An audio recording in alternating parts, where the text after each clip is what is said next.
చంద్రబాబు నాయుడు గారి నేతృత్వంలోని కూటమి పార్టీలు అధికారంలోకి రావడానికి ఇచ్చినటువంటి కీలకమైన హామీలలో మహిళలకు ఉచిత బస్సు ప్రయాణం కూడా ఒకటి.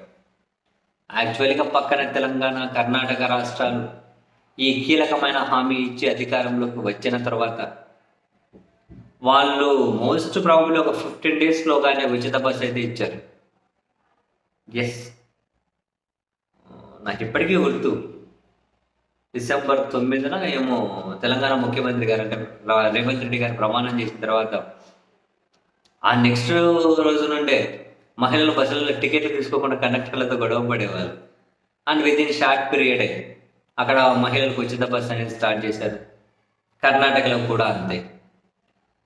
అండ్ ఆంధ్రప్రదేశ్కి వస్తే ఇక్కడ కూడా అలాగే ఇంప్లిమెంటేషన్ జరుగుతుంది అని టీడీపీలోని మంత్రుల స్థాయి వ్యక్తులు కూడా ఎక్స్పెక్ట్ చేసినట్లున్నారు. అందుకనే ఇప్పటికి ఒక 4-5 సార్లు పోస్టర్లు కూడా వేసేశారు. ఆగస్టు 15 నుంచి ఉచిత బస్సు, దసరా నుంచి ఉచిత బస్సు, దీపావళి నుండి ఉచిత బస్సు, జనవరి 1 నుండి ఉచిత బస్సు, సంక్రాంతి నుండి ఉచిత బస్సు, అన్ని పోస్టర్లు కూడా వేశారండి వాళ్ళు ట్విట్టర్లో. తర్వాత డిలీట్ చేసుకుంటూ వచ్చారు. అండ్ వీళ్ళను ఊహించే విధంగానే ఇప్పటికీ ముఖ్యమంత్రి గారు చాలాసార్లు ఉచిత బస్సు మీద సమీక్షలు జరిపారు. పక్క రాష్ట్రాల మీద స్టడీ చేసుకోండి అంటారు. అధికారులు వచ్చాక నివేదిక ఇస్తారు. అధికారులు నివేదిక ఇచ్చేసారు, అదిగో త్వరలో ఉచిత బస్సు స్టార్ట్ అవుతుంది అని చెప్పి టీడీపీ మీడియా వార్తలు, కథనాలు ప్రసారం చేస్తూ రాస్తూ వెళ్తారు.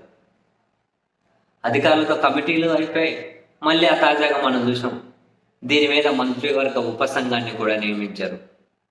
దానికేం టైం బౌండ్ పెట్టలేదు, త్వరగా నివేదిక ఇవ్వండి, అమలు చేద్దాము అన్నారు.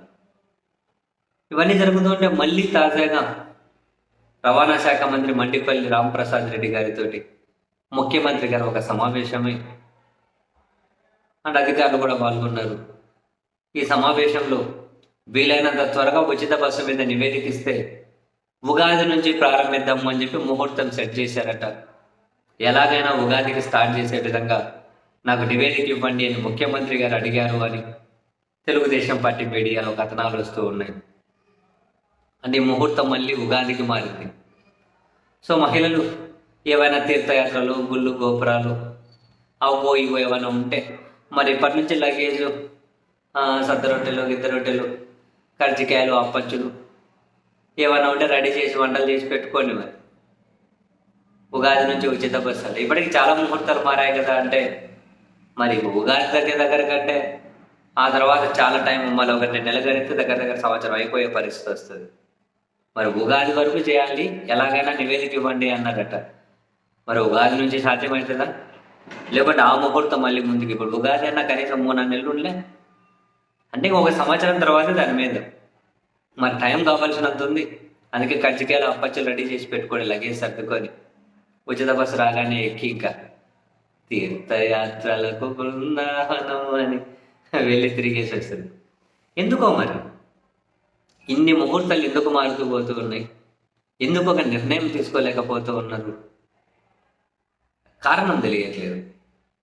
డబ్బులు మరి అసలు ఇన్ని వేల కోట్లు అప్పు తీసుకొస్తున్నారు, దేనికోసం ఖర్చు పెడుతున్నారో అర్థం కావట్లేదు. దేనికోసం ఖర్చు పెడుతున్నారు ఆ చర్చే జరగట్లేదు. దేనికోసం ఖర్చు పెడుతున్నారు ఏమో అబ్బా.